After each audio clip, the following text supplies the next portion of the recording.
बंदी छोड़ सतगुरु रामपाल जी परमेश्वर जी की जय हो।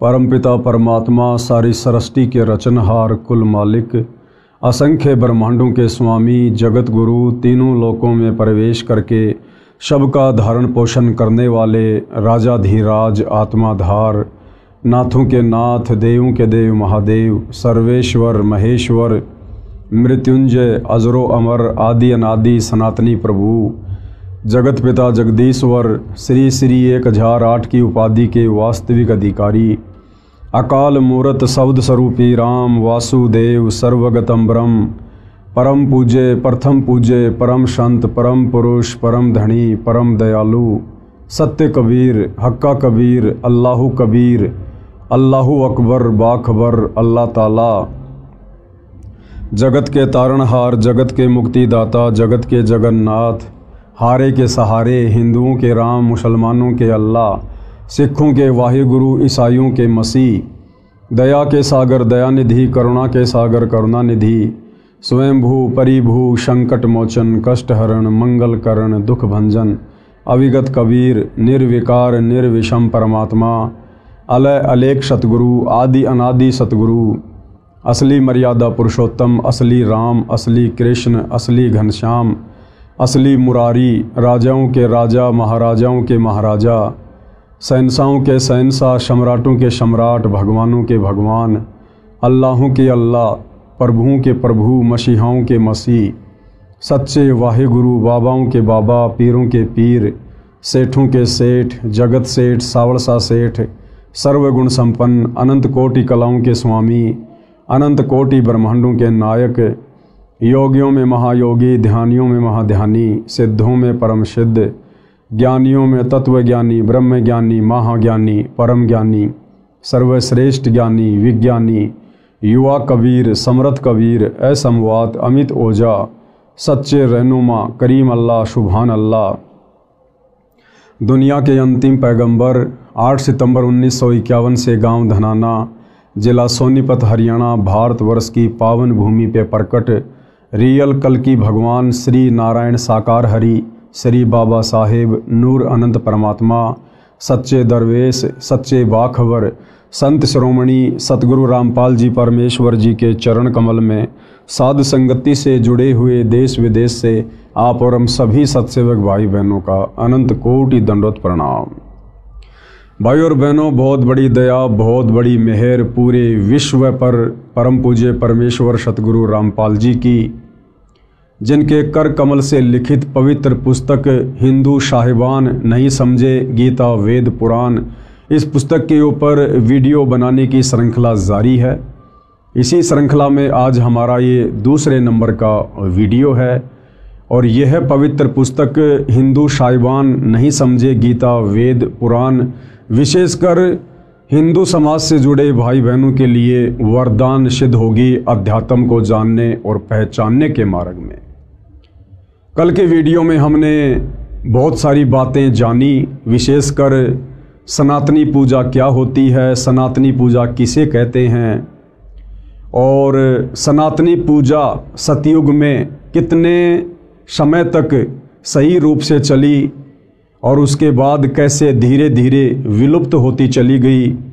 आगे चलकर वही सनातन धर्म अनेक पंथों में विभाजित हो गया, जातियों और संप्रदायों में विभाजित हो गया और वर्तमान समय में सनातनी पूजा पूरी तरह से लुप्त हो चुकी है और पुनः सनातनी पूजा का उत्थान करने के लिए सतलोक से चलकर स्वयं कबीर साहेब सतगुरु रामपाल जी के नाम से धरती पर प्रकट होकर उसी सनातनी पूजा को पुनः लागू कर रहे हैं और निसंदेह 2028 के बाद वह सनातनी पूजा आदि सनातनी पूजा पूरे विश्व में एक बार पुनः लागू होगी।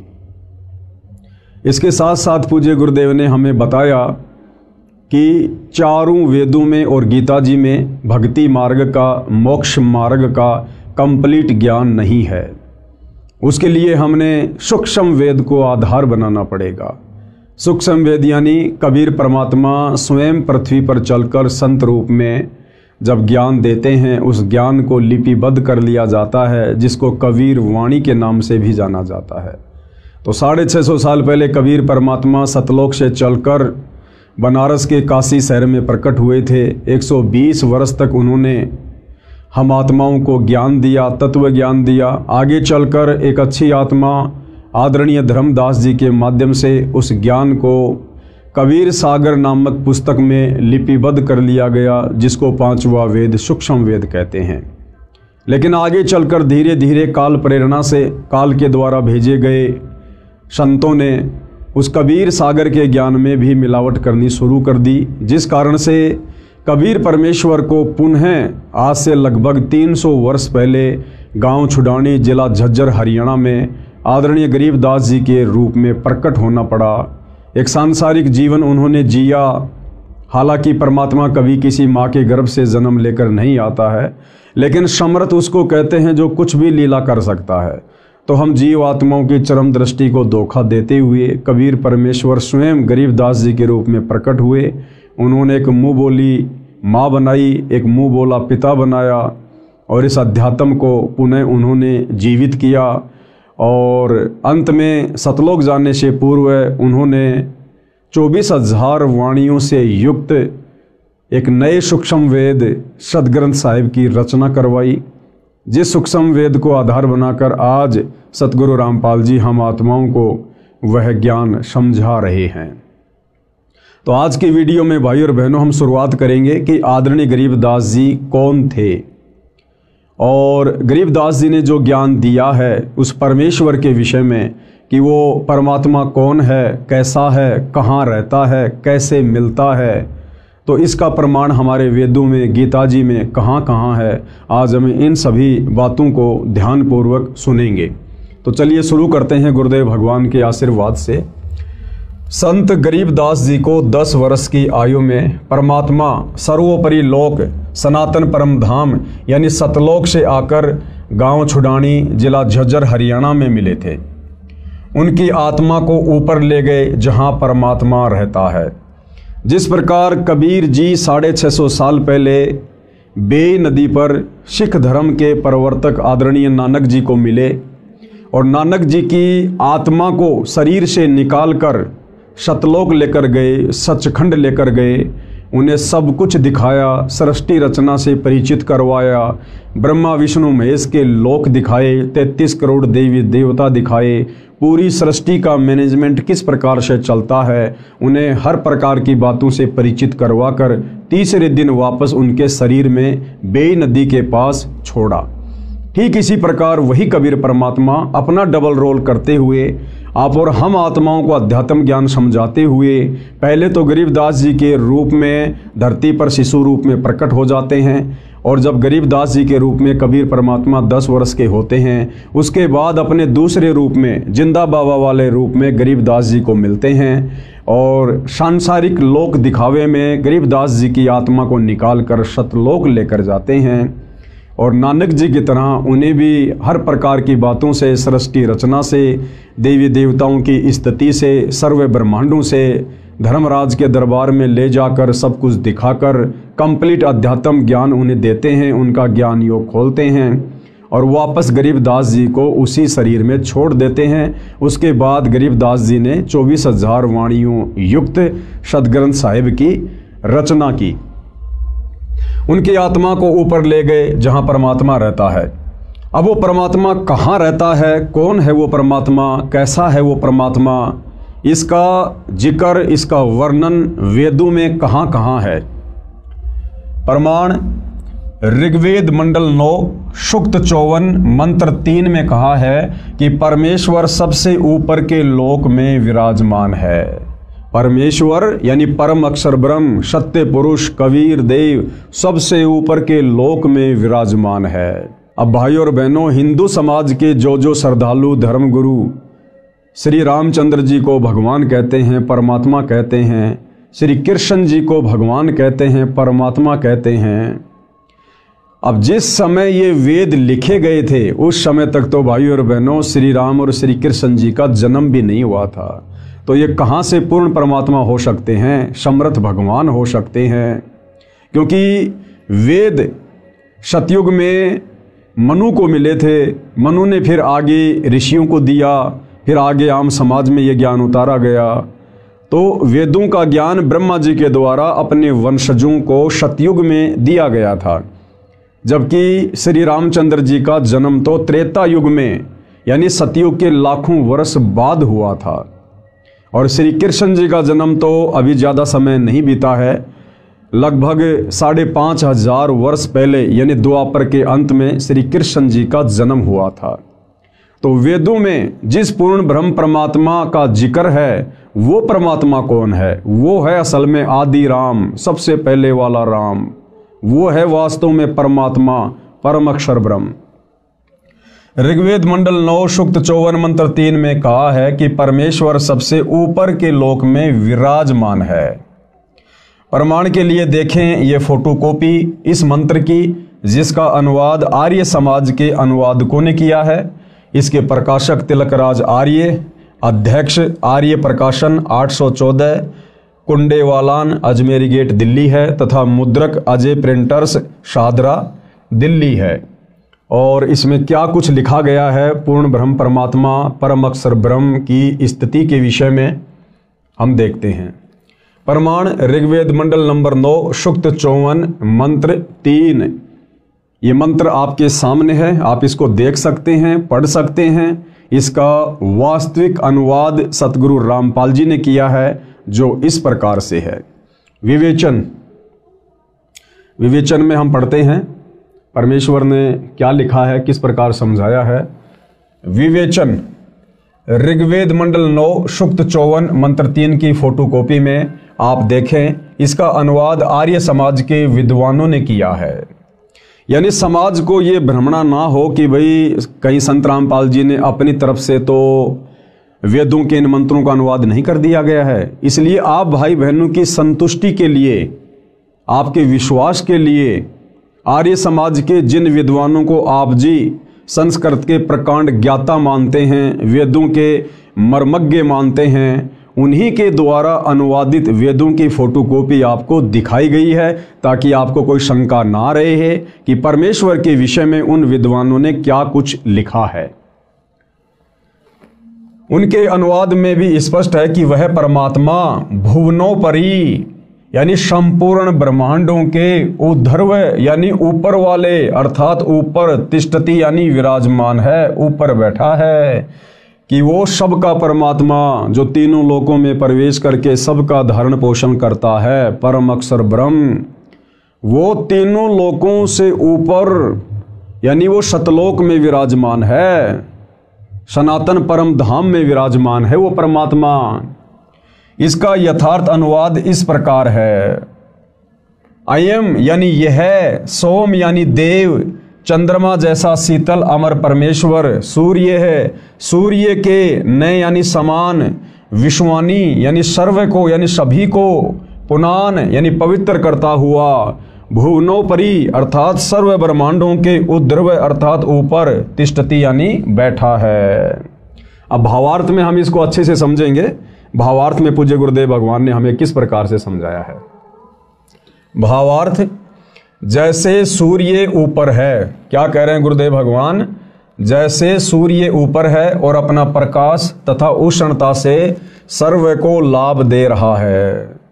हम सबको पता है कि सूर्य पृथ्वी से करोड़ों किलोमीटर दूर स्थित है, लेकिन सूर्य वहां होते हुए भी पूरी पृथ्वी पर समान रूप से प्रकाश और अपनी उष्णता दे रहा है। इसी प्रकार वो परम अक्षर ब्रह्म सत्य पुरुष कबीर परमात्मा सबसे ऊपर के लोक में, सनातन परम धाम में, सतलोक में, सचखंड में बैठकर भी अपनी शक्ति से वो परमेश्वर सबका पालन पोषण करता है, सबके कार्य उनके कर्म अनुसार सिद्ध करता है। जैसे सूर्य ऊपर है और अपना प्रकाश तथा उष्णता से सभी को लाभ दे रहा है, इसी प्रकार यह अमर परमेश्वर, अमर यानी जिसका कभी विनाश नहीं होता है, कबीर परमेश्वर कभी विनाश में नहीं आते, वे अकाल मूर्त हैं, काल उनको नष्ट नहीं कर सकता। इसी प्रकार यह अमर परमेश्वर जिसका ऊपर के मंत्र में वर्णन किया है, सभी ब्रह्मांडों के ऊपर बैठा है। कबीर परमेश्वर जी ने संत गरीबदास जी को उसी परमेश्वर ने ऊपर ले जाकर पुनः पृथ्वी पर छोड़ा था।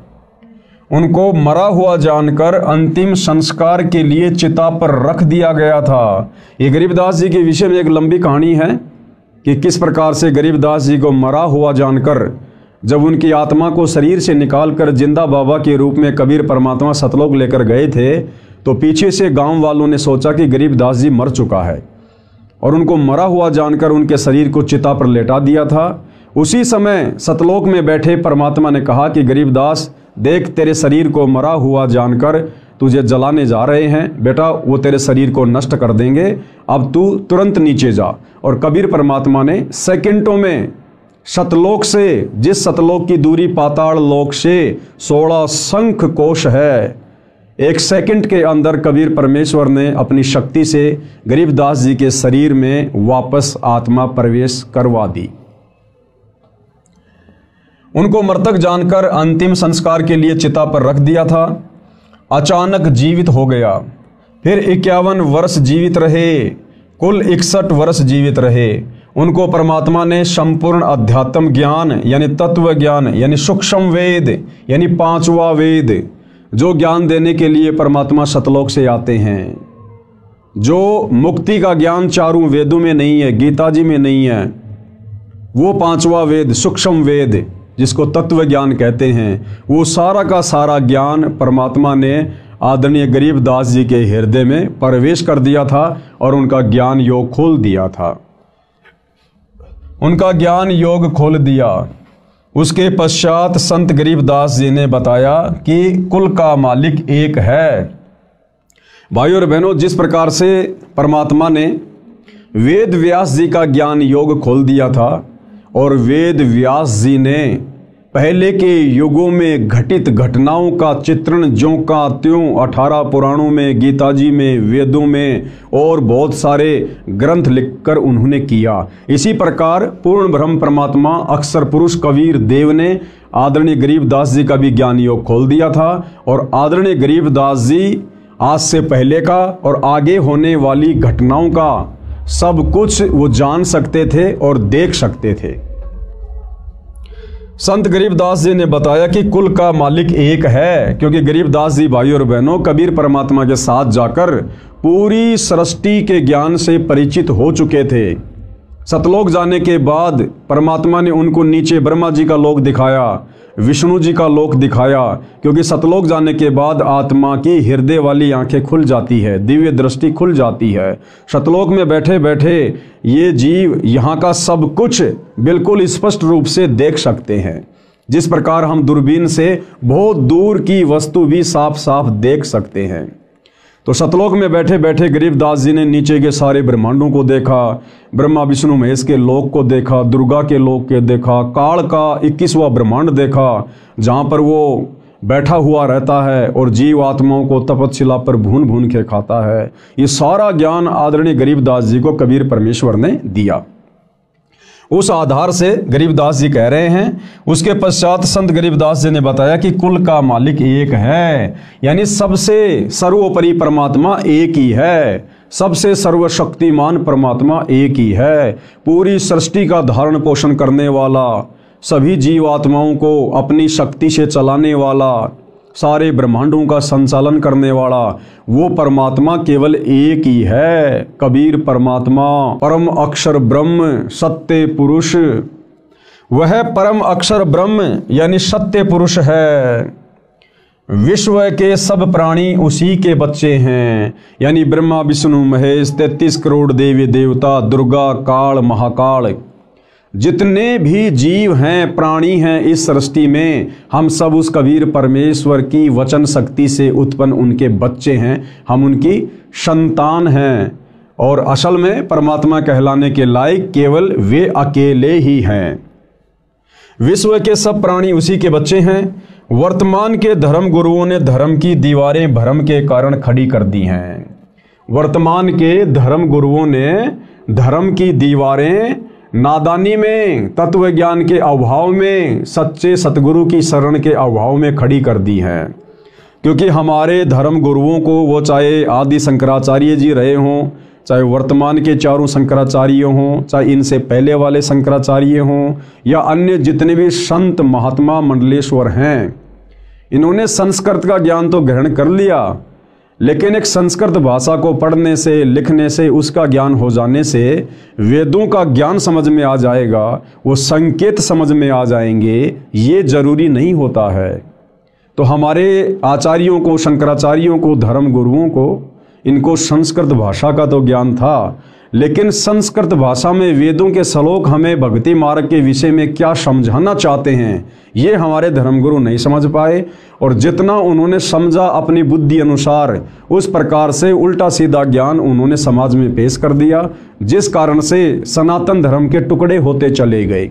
सनातन धर्म से फिर मुसलमान धर्म निकला, हिंदू धर्म निकला, ईसाई धर्म निकला, जैन धर्म निकला, नया सिख धर्म बन गया, बहुत सारे संप्रदाय और जातियां बनती चली गई, सिर्फ और सिर्फ तत्व ज्ञान के अभाव में, इन सदग्रंथों को ना समझ पाने के कारण हमारे धर्मगुरुओं ने धीरे धीरे समाज को अनेक संप्रदायों में बांट दिया।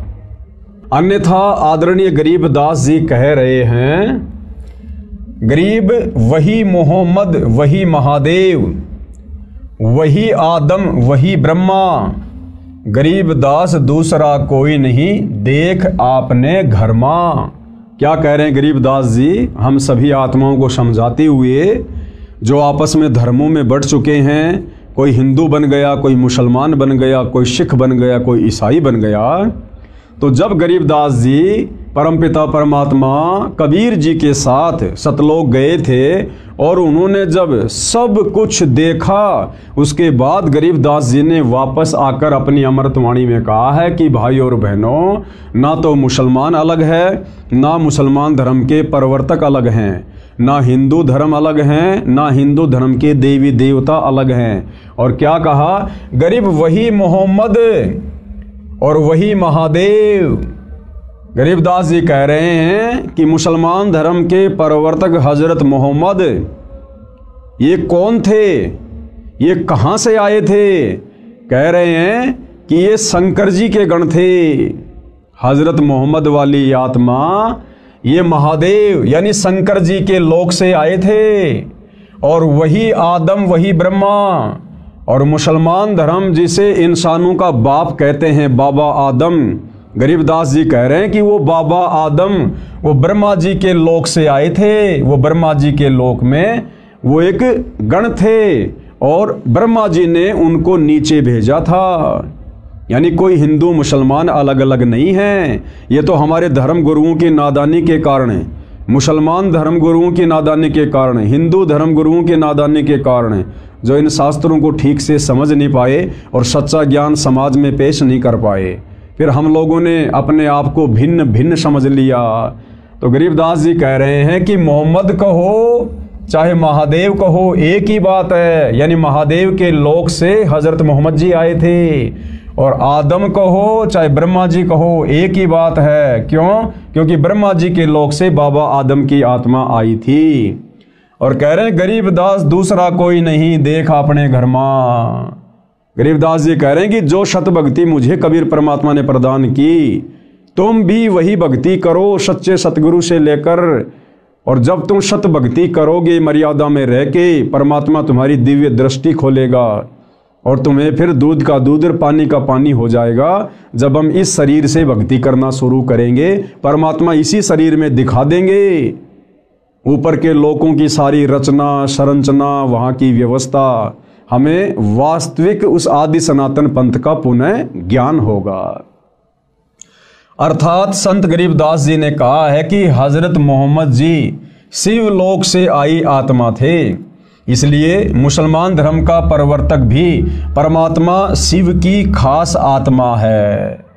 भाई और बहनों, यहाँ शिव जी के लिए गरीबदास जी ने परमात्मा शब्द का प्रयोग किया है, क्योंकि ये ब्रह्मा विष्णु महेश, ये एक ब्रह्मांड में 3 लोकों के स्वामी हैं। आप इनको 3 लोकों के यानी पृथ्वी, पाताल और स्वर्ग, इन लोकों के परमात्मा भी कह सकते हैं, इनको भगवान भी कह सकते हैं, इनको साहिब भी कह सकते हैं, परंतु ये सारी सृष्टि के परमात्मा नहीं है। जिस प्रकार हम एक थानेदार को भी साहिब शब्द से संबोधित करते हैं, हम DIG को भी साहिब कहते हैं, फिर प्रधानमंत्री और राष्ट्रपति को भी हम साहिब शब्द से संबोधित करते हैं। लेकिन उनकी शक्ति में कितना अंतर हैं सभी साहिब अपने अपने क्षेत्र के, लेकिन उनकी शक्तियों में दिन और रात का अंतर है। इसी प्रकार ब्रह्मा विष्णु महेश को भी कहीं कहीं पर परमात्मा की संज्ञा दी गई है, भगवान की संज्ञा दी गई है, परंतु ये ब्रह्मा विष्णु महेश जी उस परमात्मा की श्रेणी में नहीं है, उस भगवान की श्रेणी में नहीं है जो वास्तव में सारी सृष्टि का संचालन करता है, जो वास्तव में पूरे ब्रह्मांड की आत्माओं का धारण पोषण करता है। इसलिए मुसलमान धर्म का प्रवर्तक भी परमात्मा शिव की खास आत्मा है। बाबा आदम के विषय में कहा जाता है कि ये ब्रह्मा जी के लोक से नीचे आए थे, इसलिए ब्रह्मा जी व आदम जी का मूल निवास स्थान एक ही है। यदि मेरी बात पर विश्वास नहीं होता है, गरीबदास जी कह रहे हैं, अगर आपको मेरी बातों पर विश्वास नहीं है तो अपने घर यानी शरीर रूपी महल में मेरी बताई साधना करके देखो। गरीबदास जी कह रहे हैं कि भैया मैं जो साधना तुम्हें बता रहा हूं कबीर परमात्मा के द्वारा बताई गई, आप भी उसी साधना को मर्यादा में रह के करो, आपको भी स्पष्ट रूप से दिखाई देगा और आपकी सारी संशय समाप्त हो जाएंगी, आपकी दिव्य दृष्टि खुल जाएगी, यानी अध्यात्म को समझने की दृष्टि परमात्मा के आशीर्वाद से खुल जाएगी। फिर आपको विश्वास हो जाएगा कि विश्व के सभी मानव एक परमपिता की संतान है। उसके बाद भाई और बहनों हमारी भक्ति शुरू होती है। यदि हम धर्मों में बटे रहेंगे, जातियों में बटे रहेंगे, वर्णों में बटे रहेंगे और एक दूसरे को अपना शत्रु दुश्मन मानकर अगर हम इस दृष्टिकोण से चलने की कोशिश करेंगे तो हम भक्ति मार्ग पर कभी भी सफल नहीं हो सकते। हमने सबसे पहले उस एक परमपिता परमेश्वर को जानना पड़ेगा, पहचानना पड़ेगा, उनके विधान को, उनके संविधान को जानना पड़ेगा। उसके बाद हम निर्विरोध रूप से ये भक्ति कर सकते हैं, निसंशय होकर हम ये भक्ति कर सकते हैं। अन्यथा हमेशा हमारे मन में काल प्रेरणा से शंकाओं के बीज पनपते ही रहेंगे। विचार करो, मुसलमान धर्म की शुरुआत यानी स्टार्टिंग हजरत ईसा जी के जन्म से लगभग 450 वर्ष पश्चात हुई है, यानी आज से लगभग 2500 वर्ष पहले ईसाई धर्म के प्रवर्तक हजरत ईसा जी का जन्म हुआ था और हजरत ईसा के जन्म के लगभग 450 वर्ष बाद मुसलमान धर्म के प्रवर्तक हजरत मोहम्मद जी का जन्म हुआ था। उसके बाद इस्लाम धर्म की शुरुआत हुई थी। आदि शंकराचार्य जी का जन्म ईसा जी से 508 वर्ष पहले हुआ था और जो आदि शंकराचार्य थे उनका जन्म ईसाई धर्म के प्रवर्तक हजरत ईसा जी से लगभग 508 वर्ष पहले हुआ था और आदि शंकराचार्य जी ने ही हिंदू धर्म की नींव डाली थी। आदि शंकराचार्य जी का जन्म ईसा जी से 508 वर्ष पहले हुआ, जिसने सनातन धर्म यानी पंथ को हिंदू नाम भी दिया। आदि शंकराचार्य ने देवी देवताओं की पूजा का विधान बताकर, जो देवी देवताओं की पूजा शास्त्रों के विरुद्ध है, उन्होंने उसी सनातन धर्म को हिंदू धर्म का नाम दिया। सनातन धर्म यानी हिंदू नाम भी दिया। मूर्ति पूजा, देवी देवताओं की पूजा पर आधारित कर दिया। आदि शंकराचार्य जी से पहले कोई भी व्यक्ति मूर्ति पूजा नहीं किया करता था, पाखंड पूजा नहीं किया करता था, देवी देवताओं की पूजा नहीं हुआ करती थी। केवल वेदों के अनुसार एक ब्रह्म का ओम मंत्र जाप किया करते थे। लेकिन आदि शंकराचार्य जी ने सनातन धर्म यानी उस पंथ को फिर हिंदू नाम भी दिया और मूर्ति पूजा, देवी देवताओं की पूजा पर समाज को आधारित कर दिया। सनातन धर्म सतयुग से चला आ रहा है, इसलिए हजरत ईसा जी, हजरत मूसा जी, हजरत आदम जी तथा हजरत मोहम्मद जी के जीव पहले सनातनी थे। सनातन धर्म सतयुग से चलता हुआ आ रहा है। सतयुग से कैसे? यानी हमारे जितने भी पूर्वज थे वो सभी वेदों के अनुसार साधना किया करते थे, धर्म कर्म किया करते थे। और जो व्यक्ति वेदों के अनुसार साधना करते हैं उनको सनातनी कहते हैं, सनातनी। तो ये जो सनातनी पूजा है ये सतयुग से चलती हुई आ रही थी। और हजरत मोहम्मद जी, हजरत ईसा जी, आदि शंकराचार्य जी, बाबा आदम जी, इन सभी जीवों की आत्माएं पहले के युगों में भी थी, क्योंकि जब तक हमारा पूर्णतया मोक्ष नहीं हो जाता है तब तक आत्मा शरीर धारण करती रहती है, कभी मनुष्य का तो कभी 84 लाख योनियों में पशु और पक्षियों का। तो गुरुदेव भगवान कहना ये चाह रहे हैं कि नादान आत्माओं, ये सनातनी पूजा, ये सनातन धर्म सतयुग से चलता हुआ आ रहा है। और इस सनातन धर्म के टुकड़े हुए आदि शंकराचार्य के बाद लगभग आज से 3200 साल पहले आदि शंकराचार्य जी का जन्म हुआ। उसके बाद हिंदू धर्म बना, उसके बाद ईसाई धर्म बना, उसके बाद मुसलमान धर्म बना, उसके बाद जैन और सिख धर्म बना। लेकिन आज से 3200 साल पहले यदि हम नज़र डालें तो केवल सनातनी पूजा हुआ करती थी, वेदों के अनुसार साधना हुआ करती थी। और 3200 साल पहले ना कोई हिंदू धर्म था, ना कोई मुसलमान धर्म था, ना कोई सिख था, ना कोई ईसाई था, ना कोई जैनी, ना कोई यहूदी, ना कोई मंगोली। तो विचार करने की बात यह है कि जो लोग ईसा को अपना इष्ट मानते हैं, अपना रब्बी मानते हैं, अपना गुरु मानते हैं और ईसा मसीह के पद चिन्हों पर चल रहे हैं, उन लोगों को विचार करना चाहिए कि आज से 3200 साल पहले यानी ईसा जी के जन्म से 508 वर्ष पहले भाई ईसाई धर्म का कहीं कोई नामो निशान भी नहीं था। और ईसा जी के उससे पहले भी मनुष्य जन्म होते हुए आ रहे हैं सतयुग से। तो आज से पहले ईसा जी कौन थे? सनातनी थे। इसी प्रकार मुसलमान धर्म के लोग हजरत मोहम्मद जी को अपने धर्म का प्रवर्तक मानते हैं। तो मुसलमान धर्म के व्यक्तियों को विचार करना चाहिए कि मुसलमान धर्म की शुरुआत तो लगभग 1400-1500 वर्ष पहले हुई है। और उससे पहले जो भी व्यक्ति थे, जो भी हमारे पूर्वज थे या मुसलमानों के पूर्वज थे, वो सभी सनातनी थे, वेदों के अनुसार साधना किया करते थे। 3200 साल पहले कोई मुसलमान धर्म नहीं था। तो सबको विचार करना चाहिए कि हम सब एक परमपिता परमात्मा के बच्चे हैं। हम सबका एक ही धर्म है, मानव धर्म, जिसके अंदर इंसानियत है, मानवता है, वो व्यक्ति धार्मिक है। और हमारी कोई जाति नहीं है, हम सब जीव हैं, जीव। कल को शरीर छूटने के बाद अगर भक्ति सही नहीं बनी तो 84 लाख योनियों में जाकर अन्य प्राणियों के शरीर धारण करेंगे। फिर 84 लाख योनियों का चक्कर काटने के बाद एक मनुष्य जन्म मिलेगा। और वो मनुष्य जन्म ना जाने फिर किस धर्म में मिल जाए, किस जाति में मिल जाए। जरूरी नहीं है कि मुसलमान धर्म का व्यक्ति मुसलमान धर्म में जन्म लेगा, हिंदू धर्म का व्यक्ति हिंदू धर्म में ही जन्म लेगा। क्योंकि वर्तमान में हम जितने भी व्यक्ति आपस में धर्मों में बटे हुए हैं, हिंदू, मुसलमान, सिख, ईसाई, आज से 3200 वर्ष पहले हमारे पूर्वज सनातनी थे, सभी वेदों के अनुसार साधना किया करते थे। हम सब के संस्कार आपस में रले मिले हैं। तो भाइयों और बहनों, हमने इस सत्य आध्यात्मिक ज्ञान को समझकर, पहचान कर, इतिहास में नज़र डालकर, उसके बाद आप और हमने सतगुरु रामपाल जी से सत उपदेश लेकर ये सत भक्ति शुरू करनी चाहिए। जिस सत भक्ति के करने से हमारी आत्मा का कल्याण होगा।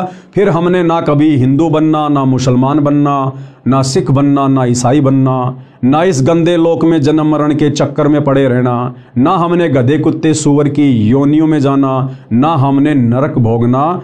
हम उस परम अक्षर ब्रह्म सत्य पुरुष कबीर देव के साथ में, जिस कबीर देव ने आदरणीय गरीबदास जी को ले जाकर अपना सनातन परम धाम सतलोक दिखाया, जिस परम अक्षर ब्रह्म कबीर देव ने बेई नदी से आदरणीय नानक जी की आत्मा को शरीर से निकालकर सचखंड ले जाकर सर्व ज्ञान कराया, सारे लोक दिखाए, वहाँ के सुख दिखाए, वहाँ के ठाट बाट दिखाए, सतलोक में रहने वाली आत्माओं से मिलाया, उनके कितने सुंदर शरीर हैं, कैसा उनका परिवार है, कितने वहाँ पर ठाट बाट है। उसके बाद नानक जी ने नीचे आकर बखूबी उसका वर्णन किया और गरीबदास जी ने भी किया।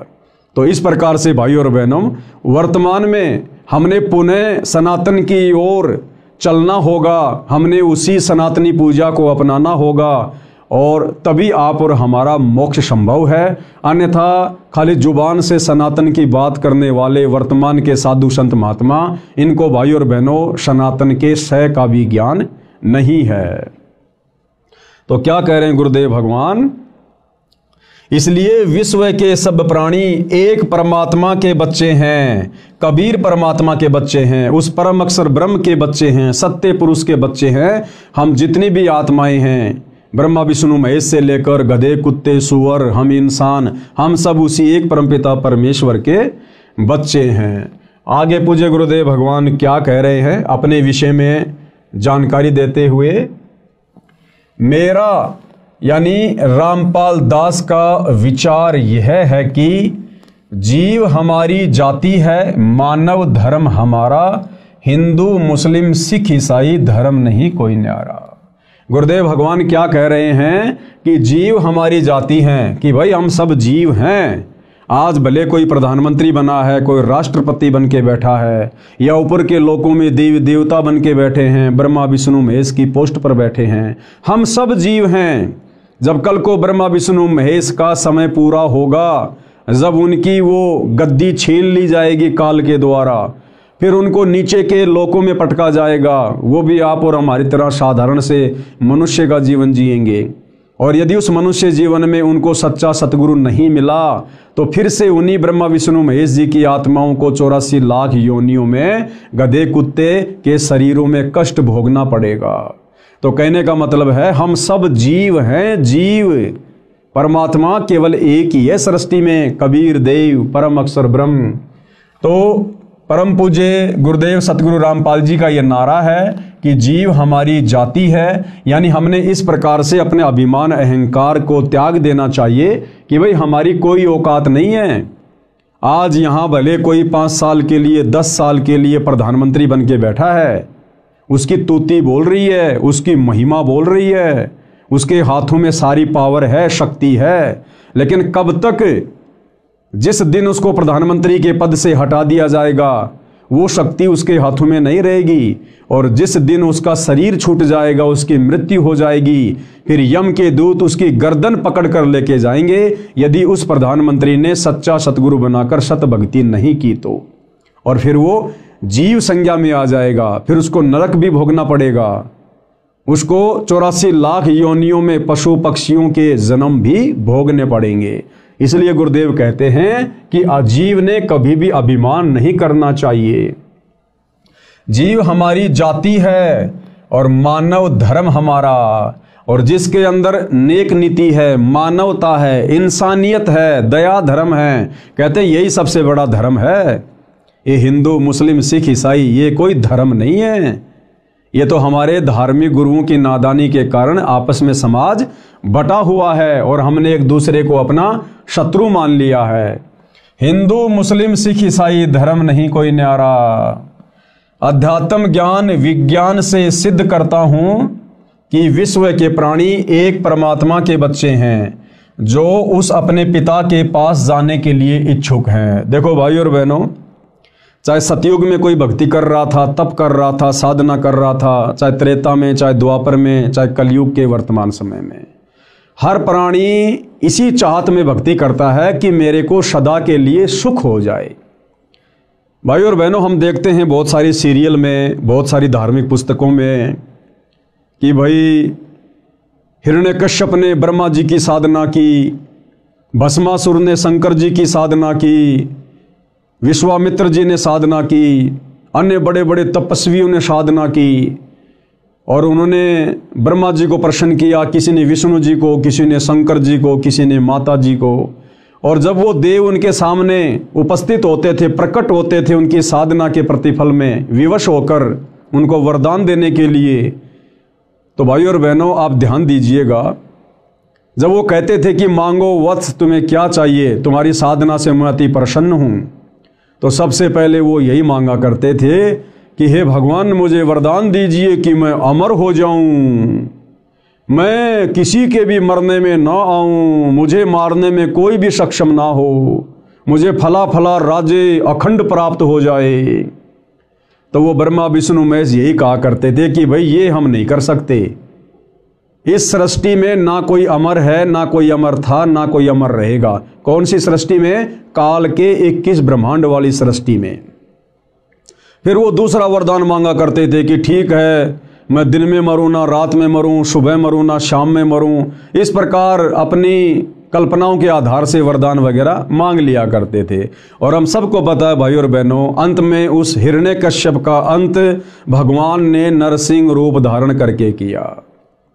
तो इसी प्रकार से भाई और बहनों, जो भी साधु संत महात्मा या आम प्राणी भक्ति साधना करते हैं, उस साधना के प्रतिफल में उनकी यही इच्छा होती है कि मुझे सदा सदा का सुख हो जाए, मेरी कभी मृत्यु ना हो। लेकिन भाई इस 21 ब्रह्मांड में, इन 3 लोकों में, इस काल के लोक में हम चाहे कितनी साधना कर लें, यहाँ की उत्तम साधना है काल की, ब्रह्म की, जो गीता अध्याय 8 श्लोक नंबर 13 में वर्णन है कि ओम इति एक अक्षर ब्रह्म व्यवहारण माम अनुशमरण ये प्रयाति तजन देहम सयाति परमाम गतम।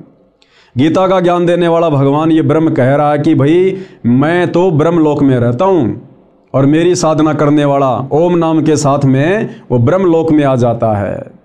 और गीता अध्याय 8 श्लोक नंबर 16 में फिर कह रहा है कि ब्रह्म लोक पर्यंत सर्व प्राणी पुनरावर्ती में हैं। यानी मेरे ब्रह्म लोक में आकर भी ये जीवात्मा अमर नहीं है, सदा का सुख नहीं भोग सकती, वहाँ से भी इसको नीचे जाना पड़ेगा। जब इसकी भक्ति कमाई समाप्त हो जाएगी, फिर ये लक 84 में जाएगा, गधा कुत्ता सुअर बनेगा, जन्मेगा, मरेगा। तो भाई और बहनों, वो परम शांति कहाँ मिलेगी? वो शाश्वत स्थान कहाँ है जहाँ जाने के बाद फिर कभी हमारी मृत्यु नहीं होती है, कभी हमसे वो सुख छीने नहीं जाते हैं? वो है सतलोक, सचखंड। तो क्या कह रहे हैं गुरुदेव भगवान कि विश्व के प्राणी एक परमात्मा के बच्चे हैं, यानी कबीर परमात्मा के, परम अक्षर ब्रह्म के, जो उस अपने पिता के पास जाने के इच्छुक हैं। उसी के पास जाने के लिए भिन्न भिन्न भक्ति के उपाय कर रहे हैं। कोई मंदिर में जाता है, कोई मस्जिद में जाता है, कोई चर्च में, कोई गुरुद्वारे में। अब संत गरीबदास जी की वाणी के आधार से विश्व के मानव की एकता को जानते हैं। संत गरीबदास जी की उपरोक्त वाणी का भावार्थ है कि विश्व के सब मानव, स्त्री या पुरुष, शरीर की संरचना एक समान है। यानी विश्व में जितने भी मानव शरीरधारी प्राणी हैं, स्त्री या पुरुष या किन्नर, तो गुरुदेव भगवान कह रहे हैं कि सबके शरीर की रचना एक समान है। हिंदू का भी नाक यही मिलेगा, मुसलमान का भी यही मिलेगा। हिंदू की भी 2 आंखें हैं, मुसलमानों की भी 2 आंखें हैं। हिंदू का शरीर भी एक समान है, मुसलमान का शरीर भी एक समान है। हिंदुओं की माता बहनों की शरीर की रचना भी एक जैसी है, मुसलमानों की माता बहनों की शरीर की रचना भी एक जैसी है। और हिंदुओं के शरीर में भी देवी देवताओं का वास है, कमल चक्र बने हुए हैं। मुसलमानों के शरीर में भी देवी देवताओं का वास है, कमल चक्र बने हुए हैं। सबके शरीर की रचना एक समान है। फिर भला हम अलग अलग कैसे हुए? हम सबको उत्पन्न करने वाला, बनाने वाला एक ही परमात्मा है। हम एक ही परमेश्वर की संतान हैं। भले वर्तमान में अज्ञानता के कारण हम उसे भिन्न भिन्न नामों से जानते हैं। जैसे कोई कहे मारो राम बड़ो है, कोई कहे खुदाई रे, कोई कहे ईसा मसीह बड़ो है, ये बाटा रहे लगाई रे। मुसलमान कहते हैं हमारा अल्लाह बड़ा है, हिंदू कहते हैं हमारा राम बड़ा है, ईसाई कहते हैं हमारा ईसा मसीह बड़ा है। कहते हैं हम तो नादान बच्चों की तरह अपने एक परमपिता परमेश्वर को आपस में बांटे हुए हैं, असल में वो एक ही है। संत गरीबदास जी की उपरोक्त वाणी का भावार्थ है कि विश्व के सब मानव, स्त्री पुरुष के शरीर की रचना एक समान है। प्रत्येक मानव, स्त्री पुरुष के शरीर में कमल दल यानी कमल चक्र बने हैं। मानव शरीर में ही मोक्ष प्राप्त किया जा सकता है। मोक्ष प्राप्ति यानी उस लोक में जाने का एक ही मार्ग है। कौन से लोक में? सतलोक में जाने का एक ही मार्ग है, एक ही रास्ता है, एक ही भक्ति है, जिसमें परमात्मा यानी परम अक्षर ब्रह्म कबीर देव निवास करता है। वह स्थान वह परम पद है जिसके विषय में गीता अध्याय 15 श्लोक 4 में वर्णन है। कहा है कि तत्व ज्ञान प्राप्त होने के पश्चात, यानी गीता अध्याय 4 श्लोक 34 में गीता का ज्ञान देने वाला भगवान जो अर्जुन को कह रहा था कि अर्जुन, अगर तुझे उस परम पद की खोज करनी है, तुझे यदि उस शाश्वत स्थान में जाना है, सदा सदा का सुख भोगना है, तो तू किसी तत्वदर्शी संत की खोज कर ले। उस तत्वदर्शी संत को प्रसन्न कर, उसको दंडवत कर, उसके बाद वो तत्वदर्शी संत तुझे तत्व ज्ञान का उपदेश करेगा। तो ये वही बात यहाँ कही जा रही है। गीता अध्याय 15 श्लोक 4 में कहा है कि तत्व ज्ञान प्राप्त होने के पश्चात परमेश्वर के उस परम पद की खोज करनी चाहिए। परमेश्वर कौन? कबीर जी, परम अक्षर ब्रह्म सत्य पुरुष। और उनका वो परम पद क्या है? सतलोक, सचखंड। कहते फिर उस सचखंड की खोज करनी चाहिए, जहां जाने के पश्चात साधक यानी भगत फिर लौटकर संसार में कभी नहीं आते। यानी उस तत्वदर्शी संत के बताए अनुसार साधना करके ये प्राणी फिर वापस जन्म मरण में इस लोक में नहीं रहता है, गधा कुत्ता सुअर नहीं बनता है, दुख नहीं भोगेगा सदा सदा के लिए। जैसे आदरणीय नानक जी सतलोक को देख कर आए थे, आदरणीय गरीबदास जी देख कर आए थे, और भी बहुत सारे महापुरुष देख कर आए थे, और उन्होंने वहाँ का बखूबी वर्णन किया।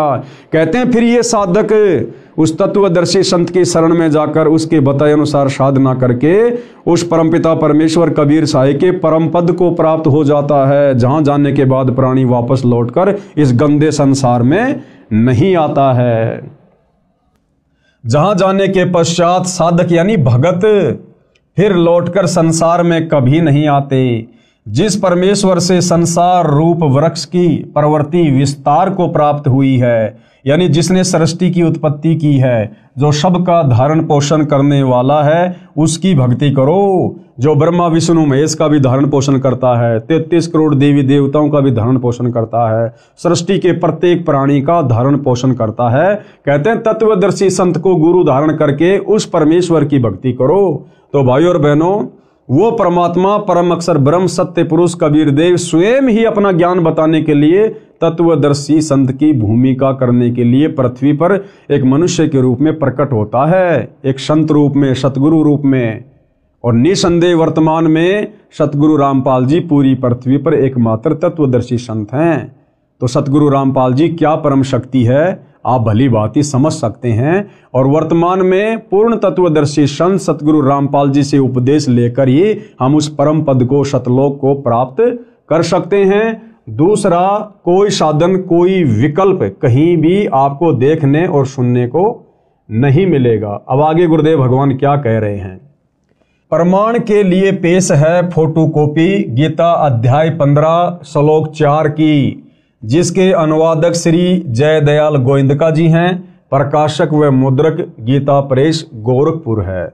अब हम भाई बहनों को कैसे विश्वास हो कि उस परम पद के विषय में गीता जी में कहाँ लिखा हुआ है, क्योंकि आज से पहले तो हमारे किसी भी धर्म गुरु ने इस प्रकार से गीता जी को खोल खोल के, वेदों को खोल खोल के उनके श्लोक नहीं दिखाए, नहीं पढ़ाए।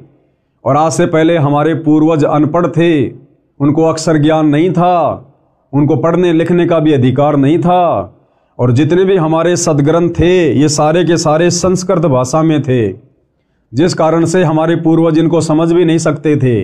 तो जैसा हमारे धर्म गुरुओं ने हमारे को धर्म के विषय में बताया, गीता जी के विषय में बताया, वेदों के अंदर क्या ज्ञान है हमें जैसा भी बता दिया गया, हमारे पूर्वजों ने सहर्ष स्वीकार कर लिया।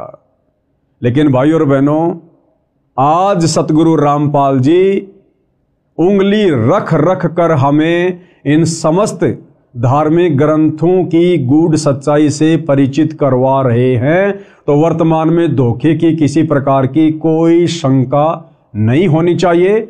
और बुद्धिमान समाज ने भी अपनी आंखों से इन समस्त प्रमाणों को देखकर, सबूतों को देखकर, जो हमारे ही धर्म की पवित्र पुस्तकों में वर्णित है, आप और हमने इस सच्चाई को फिर स्वीकार भी करना चाहिए अपनी आत्मा के कल्याण के लिए।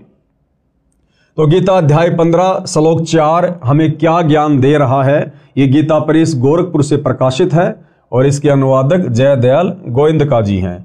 और इसमें क्या कुछ लिखा है भाई और बहनों, हम ध्यान से इस श्लोक को पढ़ते हैं पूज्य गुरुदेव जी के आशीर्वाद से। तो भाई और बहनों, ये श्लोक लिखा हुआ है, आपकी आंखों के सामने है। यदि आपके पास में गीता जी है तो आप जी मिलान कर सकते हैं। जयदयाल गोविंदका जी ने संस्कृत के सामने हिंदी में अनुवाद किया है, आपकी आंखों के सामने है। उसके पश्चात उस परम पद रूप परमेश्वर को भली भांति खोजना चाहिए, जिसमें गए हुए पुरुष फिर लौटकर संसार में नहीं आते, और जिस परमेश्वर से इस पुरातन संसार वृक्ष की प्रवृत्ति विस्तार को प्राप्त हुई है, उसी आदि पुरुष नारायण के मैं शरण हूं।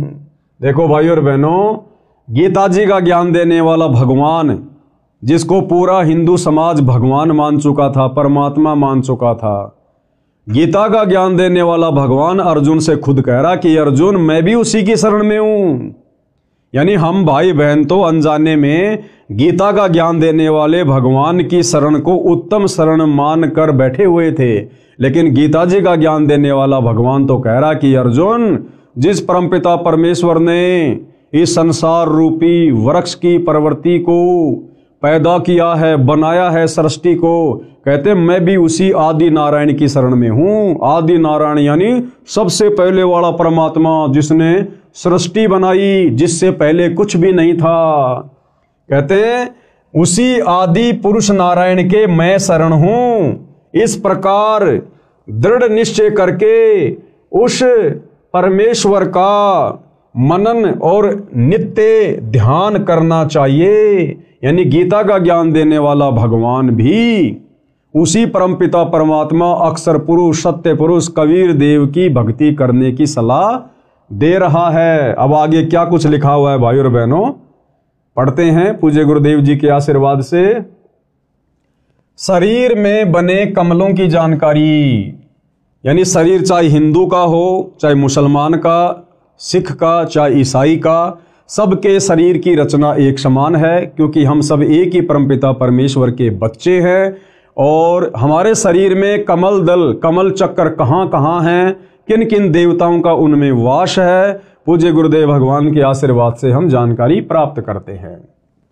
परम अक्षर ब्रह्म यानी सबके मालिक के परम धाम स्थान में जाने का एक मार्ग है।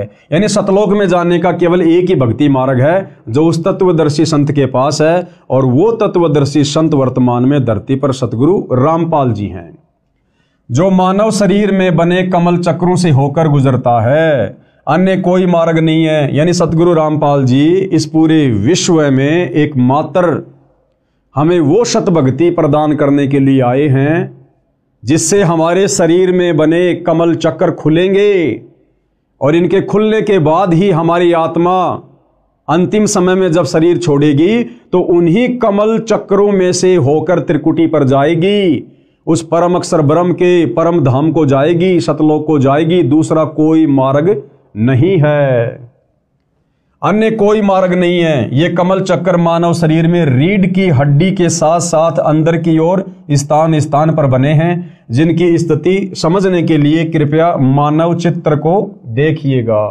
अब वो कमल चक्कर का यहाँ पर एक फोटो बनाकर हमें समझाया गया है। तो भाइयों और बहनों, ये फोटो कॉपी है।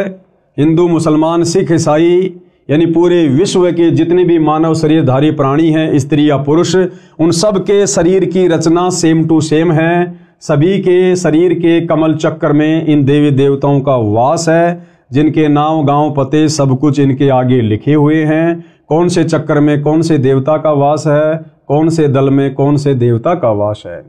शरीर पिंड में बने कमल चक्रों के चित्र। अब हम इसको आगे पढ़ते हैं।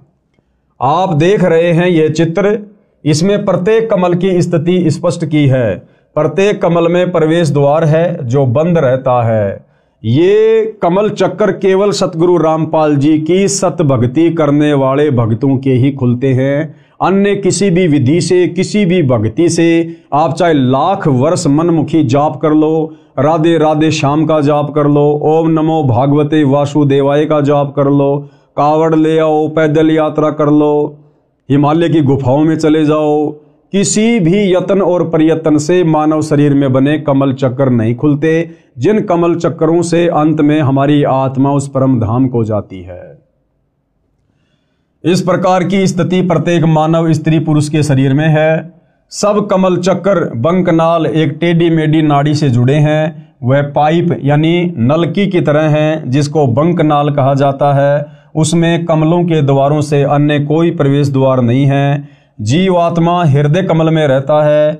जो सत्य भक्ति करता है वह परायण काल में यानी शरीर छोड़ने के बाद यानी संसार से जाने के समय हृदय कमल से मूल कमल में आता है, वहाँ से ऊपर को चलता है। उसकी सारे जीवन की भक्ति की शक्ति से सब कमल चक्कर खुले होते हैं। वह निर्बाध अपने इष्ट धाम में चला जाता है।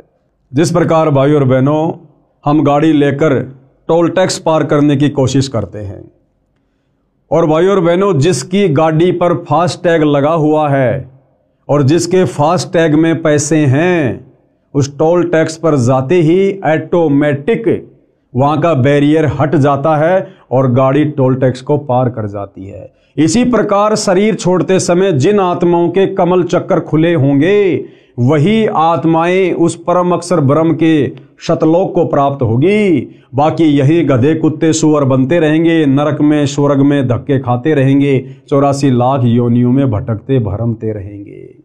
तो ये कमल चक्कर खोलने की सत भक्ति वर्तमान में केवल सतगुरु रामपाल जी के पास है, केवल सतगुरु रामपाल जी के पास में। और आगे पूज्य गुरुदेव भगवान हमें क्या बता रहे हैं विशेष, जैसे टीवी यानी टेलीविजन में चैनल बने होते हैं, जो कार्यक्रम टीवी पर देखा जाता है वह वास्तव में कहीं अन्य स्थान पर हो रहा होता है। जिस प्रकार बहुत सारे भाई बहन क्रिकेट का मैच देखते हैं अपने घरों में बैठकर। भाई और बहनों क्रिकेट का मैच हो रहा है दुबई में और हिंदुस्तान वाले सेम टाइम अपने घर पर टीवी में देख रहे हैं। इसी प्रकार ये ब्रह्मा विष्णु महेश जी अपने अपने लोकों में ऊपर हैं, लेकिन उनकी शक्ति हमारे शरीर में बने इन कमल चक्रों में समाई रहती है। उनकी जो तरंगे हैं, उनकी जो वो गुण हैं, उनकी जो पावर है वो वहाँ से हमारे को प्रभावित करती रहती है। तो इसी प्रकार गुरुदेव भगवान ने हमें टीवी का उदाहरण देकर समझाना चाहा है। जैसे टीवी यानी टेलीविजन में चैनल बने होते हैं, जो कार्यक्रम टीवी पर देखा जाता है वह वास्तव में कहीं अन्य स्थान पर हो रहा होता है, वह चैनल पर दिखाई देता है। इसी प्रकार निम्न देव व परमात्मा अपने अपने लोकों में रहते हैं, यानी हमारे शरीर में बने हुए कमलों में जो देवी देवता विराजमान हैं वो वास्तव में अपने ऊपर के लोकों में हैं, अपने यथा स्थान पर हैं। लेकिन जब हमारे ये कमल चक्कर खुल जाते हैं तो हम ऊपर के लोकों में, उन देवी देवताओं के लोकों में क्या कुछ घटनाएं घटित हो रही हैं हम सब कुछ देख सकते हैं। जिस प्रकार मैच हो रहा है साउथ अफ्रीका में और हम हिंदुस्तान में अपने टीवी में, यदि हमारे टीवी का वो कनेक्शन सही है, डिश वगैरह सही है और रिचार्ज है, तो हम रिमोट दबाकर घर बैठे टीवी पर दक्षिणी अफ्रीका में हो रहे उस प्रोग्राम को देख सकते हैं। तो हमारे शरीर में जो कमल चक्र हैं और उनमें जिन जिन देवी देवताओं का वास है, यानी स्वाद चक्र में ब्रह्मा और शांतरी जी का वास है, और मूल कमल में श्री गणेश जी का वास है, और नाभि कमल में श्री विष्णु जी और लक्ष्मी जी का वास है, कंठ कमल में श्री दुर्गा जी का वास है, हृदय कमल में शंकर और पार्वती जी का वास है। और जब हमें सच्चे सतगुरु से, तत्वदर्शी संत से इन कमल चक्रों को खोलने की सत भक्ति प्राप्त हो जाती है तो भाई और बहनों हम खुली आंखों से सब कुछ वो नज़ारा देख सकते हैं। इसीलिए तो आदरणीय गरीबदास जी ने पहले अपनी वाणी में कहा था कि वही मोहम्मद, वही महादेव, वही आदम, वही ब्रह्मा, और दास गरीब दूसरा कोई नहीं, देख आपने घर मां। यानी सच्चे सतगुरु से सत भक्ति प्राप्त करके इन कमल चक्रों को खोलकर उसके बाद आप अपनी आंखों से देख सकते हैं कि हजरत मोहम्मद जी कहाँ से आए थे और बाबा आदम जी कहाँ से आए थे। उसके बाद हमारे सारे संशय स्वतः ही समाप्त हो जाते हैं। जैसे टीवी यानी टेलीविजन में चैनल बने होते हैं, जो कार्यक्रम टीवी पर देखा जाता है वह वास्तव में कहीं अन्य स्थान पर हो रहा होता है। वह चैनल पर दिखाई देता है। इसी प्रकार निम्न देव यानी शरीर के कमल चक्रों में जो देवी देवता हैं वह परमात्मा अपने अपने लोकों में होते हुए टीवी चैनल की तरह कमलों में दिखाई देते हैं। जैसे सूर्य प्रकाश ऊर्जा यंत्र सोलर सिस्टम पर सूर्य का प्रकाश पड़ने से उसमें ऊर्जा संचित होने लगती है, इसी प्रकार मंत्रों के जाप से कमल खुल जाते हैं।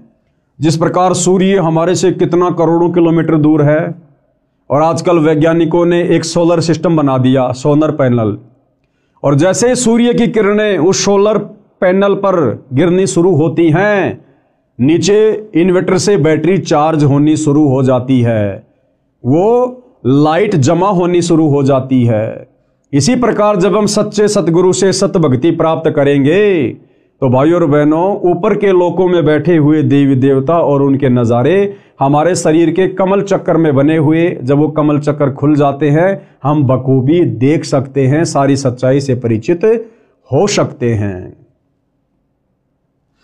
जैसे सूर्य प्रकाश ऊर्जा यंत्र यानी सोलर सिस्टम पर सूर्य का प्रकाश पड़ने से उसमें ऊर्जा संचित होने लगती है, इसी प्रकार मंत्रों के जाप से कमल खुल जाते हैं। उससे पहले मुरझाए रहते हैं, यानी जब तक वो कमल चक्र नहीं खुलते हैं, हमें सत भक्ति नहीं मिलती है, तब तक वो मुरझाए रहते हैं। जिस प्रकार से फुटबॉल होती है और फुटबॉल के अंदर उसका एक वो ब्लेडर होता है, जब उसमें हवा नहीं होती है तो मुरझाया हुआ होता है, और जब उसमें पाइप लगाकर हवा भर दी जाती है तो वो बिल्कुल गोल मटोल हो जाती है और उसको जरा सी हाथ से मारते ही बहुत ऊपर तक जाती है। तो इसी प्रकार जब हमें सच्चे सतगुरु से सत भक्ति प्राप्त हो जाएगी तो धीरे धीरे हमारे शरीर में बने कमलों में जो ये इनके जो द्वार हैं, ये धीरे धीरे फिर सत भक्ति के प्रभाव से फूलने शुरू हो जाते हैं, खिलने शुरू हो जाते हैं। इसी प्रकार मंत्रों के जाप से कमल खुल जाते हैं, उससे पहले मुरझाए रहते हैं। कमल खुलने के बाद प्रत्येक देवता की शक्ति साधक के अंतःकरण यानी आत्मा पर प्रभाव डालने लगती है, जिससे भक्ति संचित होने लगती है। संत गरीबदास जी ने सूक्ष्म वेद में बताया है, उसमें कहा है कि तीनों देवता कमल बसें ब्रह्मा विष्णु महेश, प्रथम इनकी वंदना सुन सतगुरु उपदेश। यानी सबसे पहले जो सच्चा सतगुरु होता है वो इन्हीं कमल दलों में बैठे देवी देवताओं के सत मंत्र देता है, सत भक्ति देता है। जो तीनों लोकों के स्वामी हैं, ब्रह्मा विष्णु महेश है, साथ में गणेश जी हैं, दुर्गा जी हैं, सतगुरु रामपाल जी, सबसे पहले शरीर में बने कमल दल इनको खोलने के लिए इन्हीं देवी देवताओं की सत भक्ति वाले सत मंत्र देते हैं, जिनके प्रभाव से मात्र 4 महीने में हमारे कमल चक्रों के द्वार खुलने शुरू हो जाते हैं। ये कमल चक्र खिलने शुरू हो जाते हैं, दूसरा कोई तरीका धरती पर नहीं है। और कहते हैं उसके बाद फिर आगे सतगुरु के उपदेश सुनते रहना, सतगुरु के सत्संग सुनते रहना।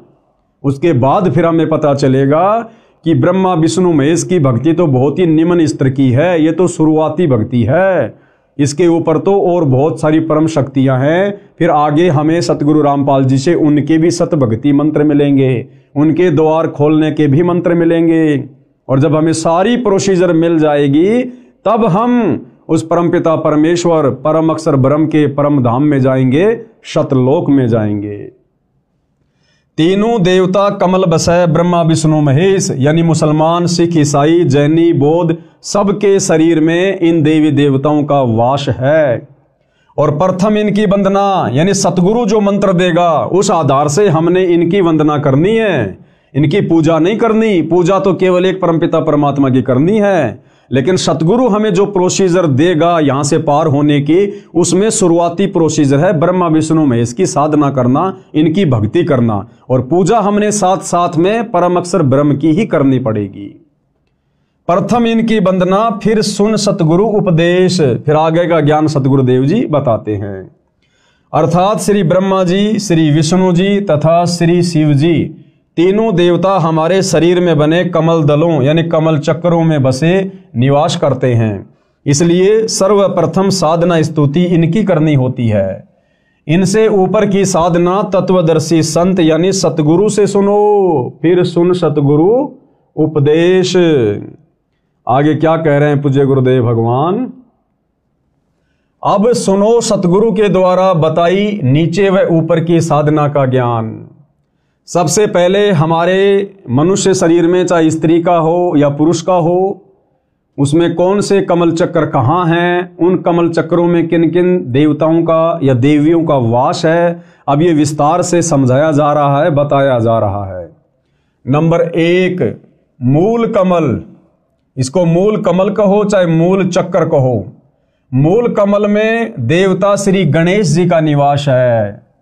चाहे हिंदू का शरीर हो चाहे मुसलमान का, विश्व में जितने भी मानव शरीरधारी स्त्री पुरुष हैं, उन सब के शरीर की रचना एक समान है। तो मूल कमल में देवता श्री गणेश जी का निवास है।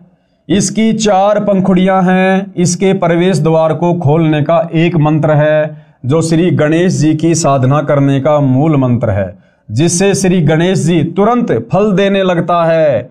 जीव आत्मा के लिए प्रवेश द्वार खोल देता है। फिर आत्मा स्वादिष्टान चक्र यानी स्वाद चक्र की ओर चलती है, क्योंकि जीव आत्मा को उस लोक में जाना है जिसमें परमात्मा रहता है, जहां जाने के पश्चात भगत यानी साधक लौटकर संसार में नहीं आता है। फिर दूसरे नंबर का चक्र है स्वाद कमल या स्वाद चक्र। इसको स्वादिष्टान कमल चक्र भी कहा जाता है। इस कमल की 6 पंखुड़ियां हैं। श्री ब्रह्मा जी तथा उनकी पत्नी सावित्री जी का निवास है। स्वाद चक्र में किन किन देवी देवताओं का वास है? श्री ब्रह्मा जी का और उनकी पत्नी श्री सावित्री जी का।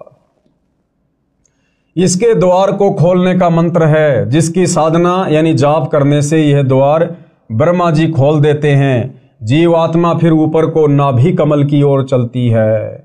अब भाइयों और बहनों, जब तक हमें इन देवी देवताओं के सच्चे भक्ति मंत्र नहीं मिलेंगे, तब तक ये अपना द्वार जीव आत्मा को आगे जाने के लिए खोलकर नहीं देते हैं। जिस प्रकार भाइयों और बहनों, हम भैंसे को कितना ही भैंसा भैंसा कहें, वो हमारी तरफ पलटकर देखता भी नहीं है, लेकिन उस भैंसे का एक मूल मंत्र है। उसको धीरे से कह दो उर्र रही, तुरंत पलट के देखेगा कहां से आवाज आई। जिस प्रकार एक कुत्ता होता है, हम उसको कितना ही कहें कुत्ता कुत्ता, एक कुत्ता ले रोटी, एक कुत्ता, वो कुत्ता बिल्कुल नहीं देखता, लेकिन उसका एक बीज मंत्र है। धीरे से उसको कह दो त्योल त्योल या तुरंत देखेगा वो कुत्ता, क्योंकि उस वाणी से वो प्रभावित होता है, आकर्षित होता है कि मुझे कौन पुकार रहा है। इसी प्रकार भाइयों और बहनों, वर्तमान में पूरा का पूरा हिंदू समाज, मुसलमान समाज, सिख और ईसाई समाज, इनके धर्म गुरुओं ने जैसे भी शास्त्र विरुद्ध साधना इन भाई बहनों को दी हुई है, इस साधना से हमारे शरीर में बने कमल चक्रों में इन देवी देवताओं के द्वार नहीं खुल सकते।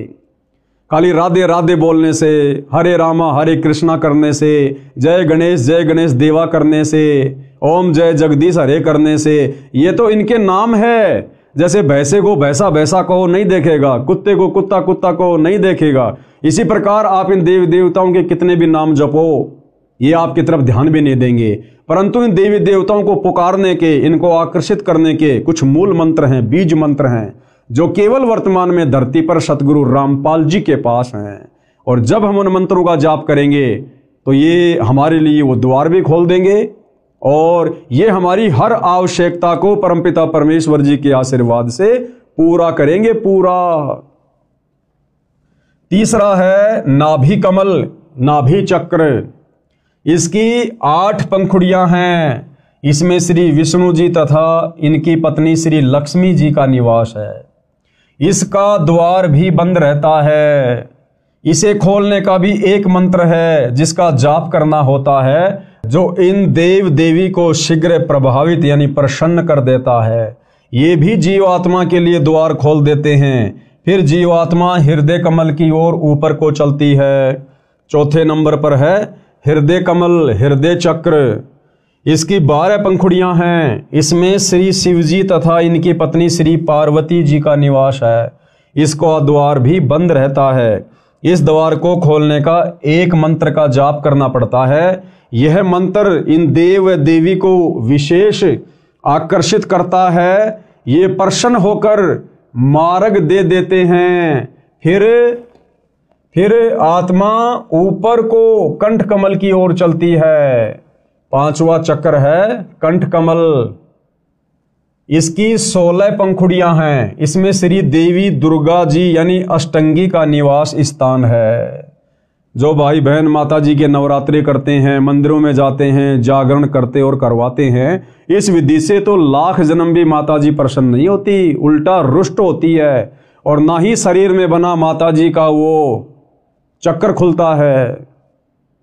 वो कैसे खुलेगा? वो वास्तविक मंत्र क्या है जिसका जाप करने से माता जी शीघ्र हमें लाभ देती है, हमारे ऊपर प्रसन्न होती है, हमारी आत्मा के कल्याण के लिए, मोक्ष के लिए अपने उस द्वार को, चक्कर को खोल देती है।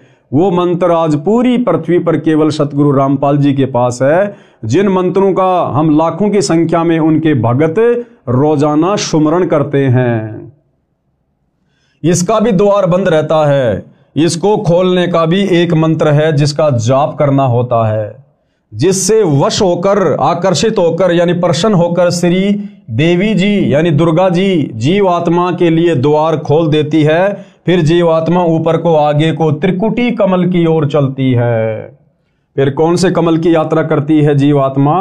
त्रिकुटी कमल की। नंबर 6 त्रिकुटी कमल। त्रिकुटी कमल या चक्र, इसकी 2 पंखुड़ियां हैं। एक का रंग काला है, दूसरी का सफेद है। सफेद में परम अक्षर ब्रह्म यानी कबीर देव संत रूप में विराजमान है, यानी सतगुरु रूप में विराजमान है, सतगुरु उपाधि है। काले रंग वाली में काल ब्रह्म भी संत रूप में विराजमान है। वह भी परम अक्षर ब्रह्म जैसा रूप धारण करता है ताकि जीवों को भ्रमित करके अपने जाल में रख सके। इस स्थान पर पहुंचने के पश्चात जीवात्मा समझो ऐसी स्थिति में पहुंच जाती है जैसे कोई विदेश गया हो और स्वदेश लौटने के लिए एयरपोर्ट यानी हवाई अड्डे पर पहुंच जाता है। वहां से जहां जहां जाना होता है उसको उसी वायुयान में बैठा दिया जाता है। यहां से सीधा जीवात्मा को धर्मराय यानी न्यायाधीश यानी तीनों लोकों में जो सबका अकाउंट करता है, न्यायाधीश जिसको धर्मराय धर्मराज भी कहते हैं, उसकी दरगाह यानी न्यायालय में यानी उसके ऑफिस में ले जाया जाता है। वहां सबका धर्म कर्मों व पाप कर्मों का हिसाब लेखा जोखा होता है।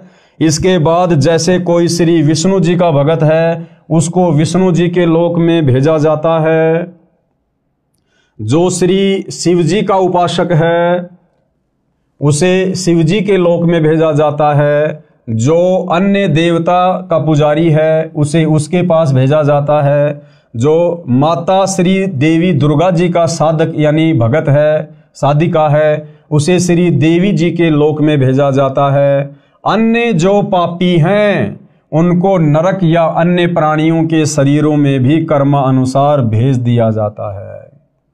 और जिन लोगों ने खाली ब्रह्मा विष्णु महेश तक की साधना की, माता जी तक की साधना की, वो भाई और बहनों उनके लोकों में कब तक रहेंगे?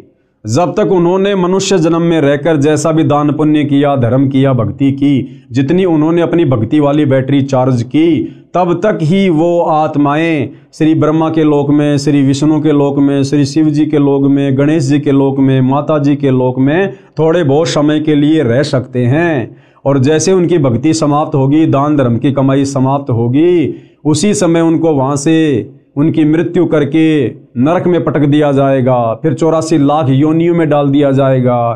फिर इस पृथ्वी पर कभी उनको मनुष्य जन्म प्राप्त होगा। और ये चक्कर भाई और बहनों जब तक हमें सच्चा सतगुरु तत्वदर्शी संत नहीं मिलता है तब तक असंख्य युगों से अनवरत बार बार चलता रहता है, जिसको जन्म और मरण की प्रक्रिया कहते हैं। 7वां कमल है सहस्त्र कमल। इस कमल की 1000 पंखुड़ियां हैं। इनमें काल ब्रह्म, कौन है ये काल ब्रह्म? जब आप सृष्टि रचना पढ़ेंगे सतगुरु रामपाल जी के मुख से इस पुस्तक में या यूट्यूब पर वीडियो देखकर, तो आपको पता चलेगा कि ये काल ब्रह्म कौन है जो सहस्त्र कमल चक्कर में रहता है। यही है वास्तव में सारे फसाद की जड़, जिसने हम सबको सतलोक से यहां नीचे पटक दिया अपने जाल में फंसाकर। ये दुर्गा का पति है ये काल ब्रह्म, ये ब्रह्मा विष्णु महेश का ये पिताजी है काल ब्रह्म, जो यहाँ सबको भ्रमित करके रखता है। तो ये कहाँ रहता है? इस शरीर में बने इन कमलों में। ये सहस्त्र कमल चक्कर में रहता है। इस कमल की 1000 पंखुड़ियां हैं। इसमें काल ब्रह्म यानी ज्योति निरंजन का निवास है। इस काल ब्रह्म को ज्योति निरंजन भी कहते हैं, जो ब्रह्मा विष्णु महेश का पिता है, दुर्गा का पति है। यह कमल ब्रह्मलोक का चैनल है। ब्रह्मलोक में जाने का प्रवेश द्वार ब्रह्मरंध्र कहलाता है। ये भी बंद रहता है। इसको खोलने का 2 अक्षर का मंत्र है, उसका जाप करना होता है। और ये 2 अक्षर का जाप भाई और बहनों, जिसको सतनाम भी कहते हैं, ये आज वर्तमान में इस पृथ्वी पर केवल सतगुरु रामपाल जी के पास है। और यदि किसी अन्य ने उनसे उपदेश लेकर मनमुखी रूप से आगे देना भी शुरू कर दिया होगा तो वो कार्य नहीं करेगा, क्योंकि इस मंत्र को देकर जाप करवाने के अधिकारी केवल सतगुरु रामपाल जी हैं। और अधिकारी से उपदेश लिए बिना यदि आप इस मंत्र का मनमुखी रूप से जाप करेंगे, ये उल्टा आपको रिएक्शन देगा, आपको पॉजिटिव दिशा में लेकर नहीं जाएगा। विशेष संपूर्ण अध्यात्म ज्ञान न होने के कारण साधक यानी भगत ओम नाम का जाप विधि से नहीं करता है। यानी इस ब्रह्म की जो साधना है उसकी भी एक विधि है, इसकी साधना की भी कुछ मर्यादाएं हैं, और ये मर्यादा केवल सतगुरु रामपाल जी बताएंगे। इस कारण से उसे देवलोक प्राप्त होता है। यानी ओम नाम का जाप करने वाला काल ब्रह्म के ब्रह्मलोक में जाता है। लेकिन ओम नाम के जाप की वास्तविक विधि क्या है, नियम और मर्यादा क्या है, ये पता ना होने के कारण ओम नाम का जाप करने वाला भी देवी देवताओं के ही लोक में चला जाता है, उस काल ब्रह्म के ब्रह्म लोक तक नहीं पहुंच पाता है। इस कारण से उसे देवलोक प्राप्त होता है। जैसे ओम नमः शिवाय, ओम भागवते वासुदेवाय नमः आदि आदि जाप करते हैं। अकेला ओम नाम से भी ब्रह्मरंध्र नहीं खुलता, यह सत्य नाम से खुलता है। सतनाम 2 अक्षर का है। ब्रह्मरंध्र न खुलने के कारण उसको विष्णु लोक में या शिव लोक में भेजा जाता है, क्योंकि ओम नाम का जाप करने वाले इसका तड़का अपने इष्ट देव के मंत्र के साथ अवश्य लगाते हैं। जैसे ऊपर 2 मंत्र लिखे हैं, फिर पृथ्वी पर राजा बनाया जाता है, फिर पशु योनि में जाता है। इससे आगे 2 कमल और हैं, नंबर 8 अष्टदल कमल और नंबर 9 शंख कमल। इनका विवरण नहीं लिखूंगा, गुरुदेव भगवान कह रहे हैं अब 8वें अष्टदल कमल का और 9वें शंख कमल का वर्णन यहां इस पुस्तक में नहीं लिखूंगा। यह रहस्य उपदेशी को समझाया जाता है। ये रहस्य, ये जानकारी केवल उन्हीं को प्राप्त है जो सतगुरु रामपाल जी से उपदेश लेकर भक्ति करते हैं, क्योंकि यह गुप्त मंत्र है, गुप्त जानकारी है। यह रहस्य उपदेशी को समझाया जाता है। उपरोक्त सब कमल चक्रों को खोलने के जो मंत्र हैं वे केवल दास यानी लेखक रामपाल दास के पास हैं, यानी सतगुरु रामपाल जी के पास हैं। मोक्ष के इच्छुक प्रत्येक मानव को इन कमलों को खोलकर ही मोक्ष प्राप्त होता है। दूसरा कोई तरीका धरती पर नहीं है, चाहे मनमुखी साधना शंकराचार्य जी से लेकर करते रहिए।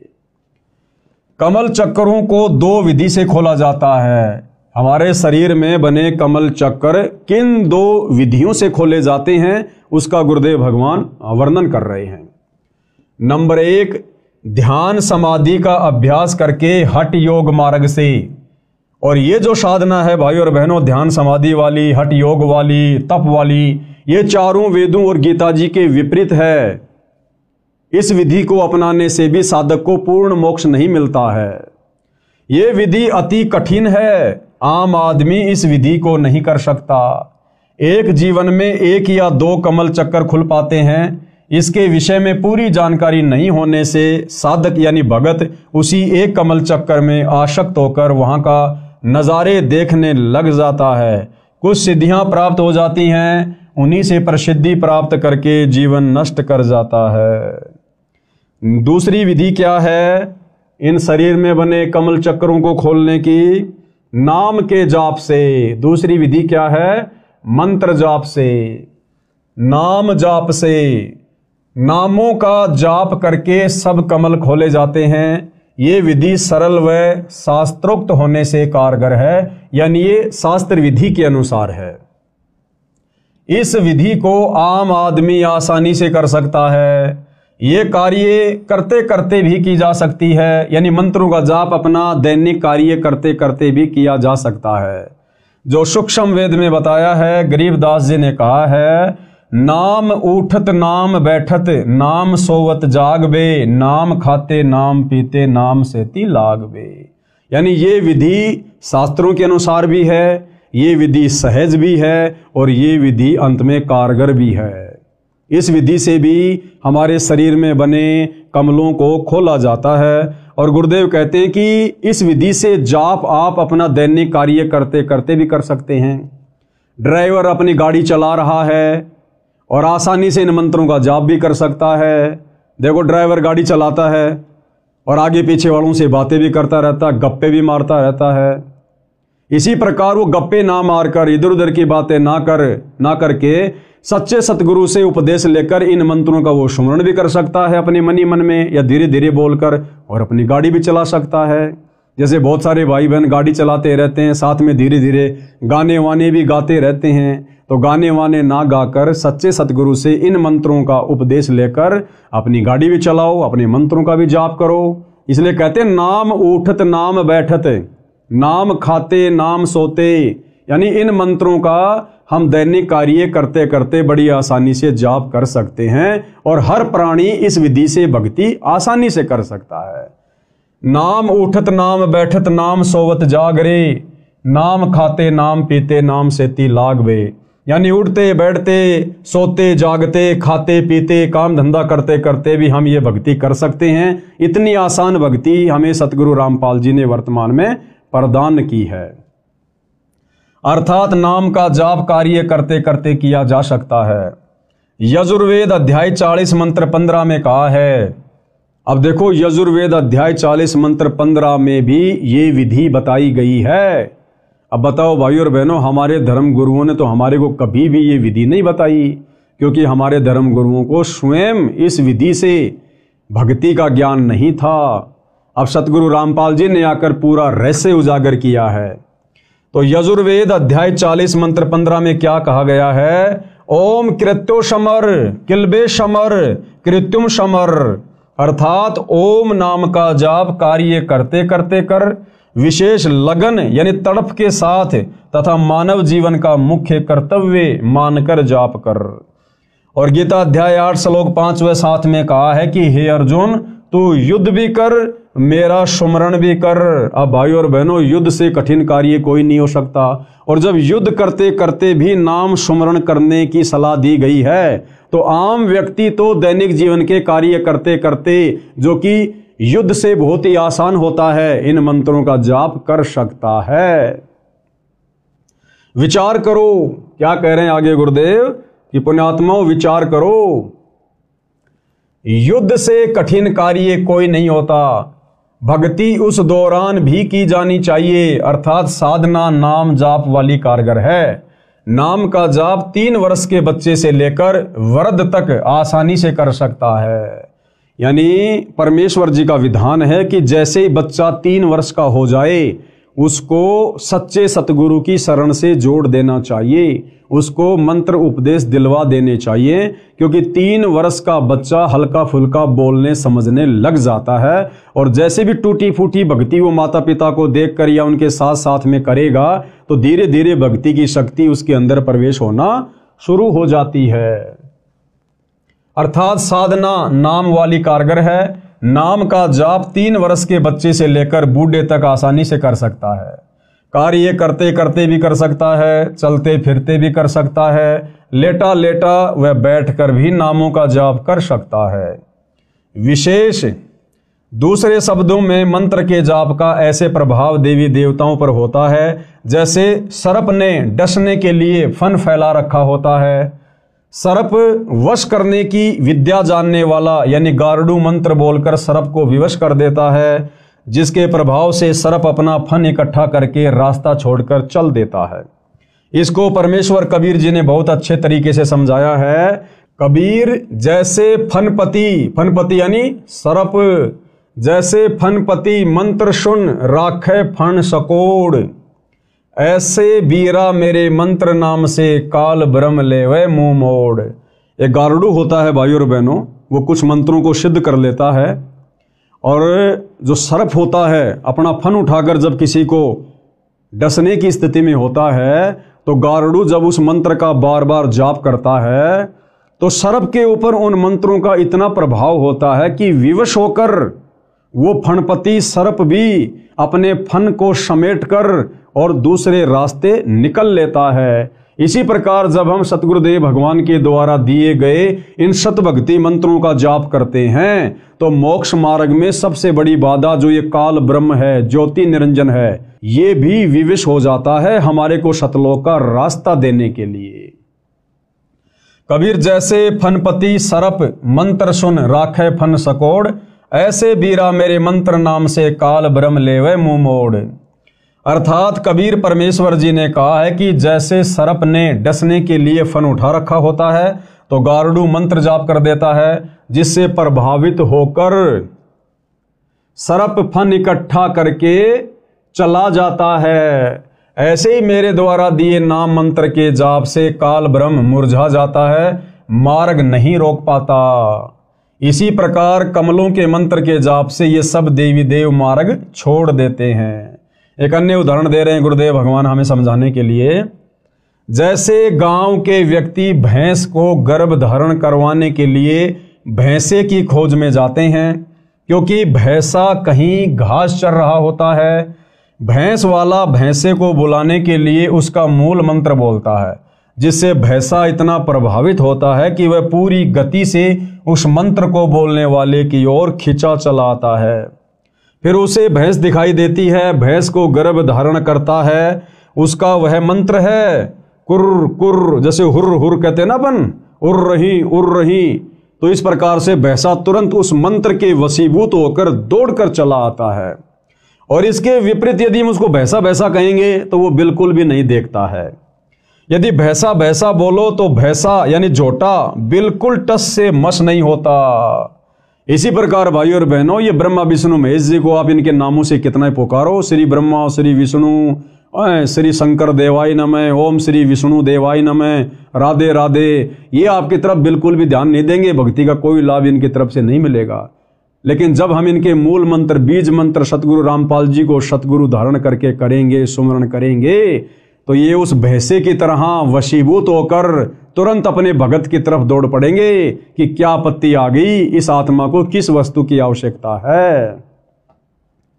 इसी प्रकार विष्णु विष्णु आदि नाम से श्री विष्णु देवता टस से मश नहीं होता, परंतु जो मंत्र दास बताता है यानी सतगुरु रामपाल जी हमें बताएंगे, उससे खींचा चला आता है और पूर्ण लाभ देता है। इस प्रकार अन्य देवों की स्थिति जानो।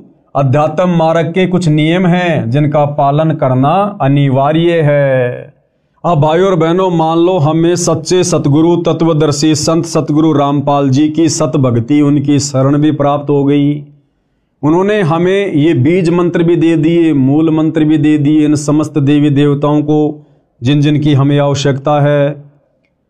और यदि हमने मर्यादा नहीं रखी, हमने नियमों में रहकर सतगुरु के वचन में रहकर इन मंत्रों का जाप नहीं किया, तो भी भाइयों और बहनों ये देवी देवता किसी भी प्रकार से उन मंत्रों का जाप करने से विवश नहीं होंगे, हमारी तरफ उनका खिंचाव बिल्कुल भी नहीं बनेगा। तो इन मंत्रों के प्रभाव को यथावत बनाए रखने के लिए और इन समस्त देवी देवताओं से संपूर्ण लाभ प्राप्त करने के लिए इस भक्ति मार्ग की क्या क्या मर्यादा हैं, क्या क्या नियम हैं, जिनको तोड़ने से, जिनको खंड करने से हमें फिर कोई भी लाभ इन मंत्रों का नहीं मिलेगा। तो प्रत्येक मर्यादा को हमने ध्यानपूर्वक देखना और समझना है। तो क्या कह रहे हैं पूज्य गुरुदेव भगवान? नंबर 1, पूर्ण गुरु से दीक्षा ली जाए। सबसे पहली बात, हम जिसे अपना सतगुरु धारण कर रहे हैं वो सच्चा होना चाहिए, पूर्ण सतगुरु होना चाहिए, इन मंत्रों को दान करने का अधिकारी होना चाहिए। नंबर 1, पूर्ण गुरु से दीक्षा ली जाए। बिना गुरु के किया गया नाम जाप व दिया गया दान निष्फल होता है। कबीर जी अपनी वाणी में कहते हैं, गुरु बिन माला फेरते, गुरु बिन देते दान, और गुरु बिन दोनों निष्फल है, पूछो वेद पुराण। यानी सच्चा गुरु धारण किए बिना हम कितने भी मंत्र जाप कर लें, हम कितना भी दान पुण्य करें, उसका हमें मोक्ष मार्ग में, मुक्ति के मार्ग में किसी प्रकार का कोई सहयोग प्राप्त नहीं होगा। बाकी ठीक, हम जैसा भी दान धर्म करेंगे उसका प्रतिफल हमें परमात्मा अवश्य देगा। जैसे आप देखते हैं भाई और बहनों, बड़े बड़े लोगों के घरों में कुत्ते होते हैं, वीआईपी कुत्ते, और वो कुत्ते अपने मालिकों के साथ उनकी गाड़ियों में चलते हैं। गाड़ी का मालिक और कुत्ता पीछे की सीट पर बैठा है और आप और हमारा जैसा एक मनुष्य आगे गाड़ी चला रहा है। यानी इंसान तो ड्राइवर है और कुत्ता मालिक बनकर पीछे बैठा हुआ है। उस कुत्ते के रहने के लिए बढ़िया मकान बना हुआ है। वेटनरी डॉक्टर महीने में, सप्ताह में एक बार उसको चेक करने आता है। गर्मी में उस कुत्ते के लिए एसी की सुविधा है, सर्दियों में हीटर की सुविधा है, और हर प्रकार से उसको नहलाया जाता है, हर प्रकार से उसकी देख रेख की जाती है। अब भाई और बहनों, वो कुत्ते वाली आत्मा कौन है? जो सुविधा वर्तमान में 80% मानव शरीरधारी स्त्री पुरुषों को प्राप्त नहीं है, वो सुविधा उस कुत्ते के शरीर में उस प्राणी को प्राप्त है। क्यों? क्योंकि वो कुत्ते वाली जीव आत्मा वही है जिसका पहले मनुष्य शरीर था, स्त्री या पुरुष का, और उसने बहुत सारा दान धर्म किया, उसने मंत्रों का जाप भी किया, भंडारे भी किए, कंबल भी बांटे, परंतु उसने सच्चा सतगुरु नहीं बनाया। उसने सच्चा सतगुरु धारण करके उन मंत्रों का जाप नहीं किया, दान पुण्य नहीं किया, बिना गुरु के भक्ति करता रहा, दान पुण्य करता रहा। तो बिना गुरु के भक्ति करने से, दान पुण्य करने से उसको मनुष्य जन्म प्राप्त नहीं हुआ। और उस दान पुण्य के प्रतिफल में, क्योंकि वो तो भगवान देता है, किसी का रखता नहीं है, उस दान पुण्य के प्रतिफल में उसको अगला जन्म मिल गया कुत्ते का, और बड़े सेठ के घर में मिल गया। तो जो उसने मनुष्य जन्म में दान पुण्य किया था, उसका प्रतिफल उस सेठ के घर में कुत्ते के रूप में जन्म प्राप्त करके वो कुत्ता उठा रहा है। अगर वो भली आत्मा जब मनुष्य शरीर में था और जो दान पुण्य धर्म वो कर रहा था, अगर साथ में गुरु भी धारण कर लेता तो उसको मनुष्य जन्म भी मिलता और सारी की सारी वो सुविधा मिलती। अब तो वो उस कुत्ते के जन्म में अपनी पूर्व जन्म की भक्ति कमाई खा रहा है, अगला जन्म उसका हो गया सूअर का। बताओ फिर उसको कौन गाड़ियों में घुमाएगा, कौन उसकी देख रेख करेगा, कौन उसको नहलाएगा? फिर वो लक 84 योनियों में चला जाएगा। तो कबीर जी हमें समझाते हैं कि गुरु बिन माला फेरते, यानी गुरु धारण किए बिना जो व्यक्ति मंत्र जाप करता है, और गुरु बिन देते दान, गुरु धारण किए बिना जो व्यक्ति दान पुण्य करता है, गुरु बिन दोनों निष्फल हैं, उनका कोई यूज नहीं होगा। भाई पूछो वेद पुराण, हमारे धर्मशास्त्र भी इस बात की गवाही दे रहे हैं। अर्थात कबीर जी ने कहा है कि गुरु बिन नाम सुमरण करना व दान देना व्यर्थ है।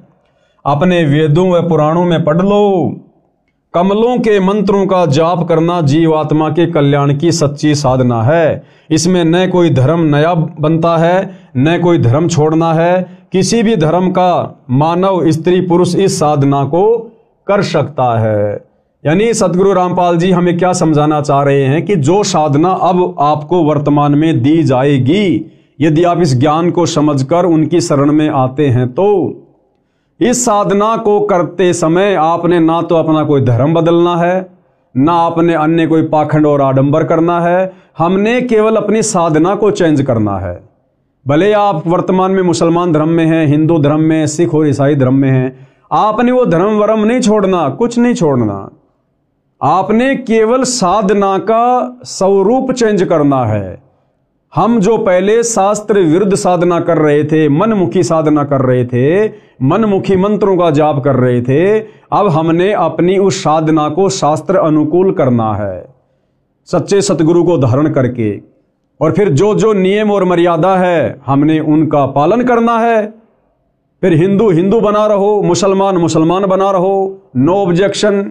हमने केवल साधना चेंज करनी है, धर्म वरम कुछ भी चेंज नहीं करना, क्योंकि धर्म तो असल में फिर हमें समझ में आएगा कि कोई है ही नहीं, केवल एक मानव धर्म है। कमल के मंत्रों का जाप करना जीव आत्मा के कल्याण की सच्ची साधना। कैसे? इसको हम ध्यान से पढ़ेंगे। इसमें न कोई धर्म नया बनता है, न कोई धर्म छोड़ना है। किसी भी धर्म का मानव, स्त्री या पुरुष इस साधना यानी भक्ति को कर सकता है। वर्तमान में अधिकतर हिंदू समाज का कहना है कि रामपाल दास हिंदू धर्म का विरोधी है।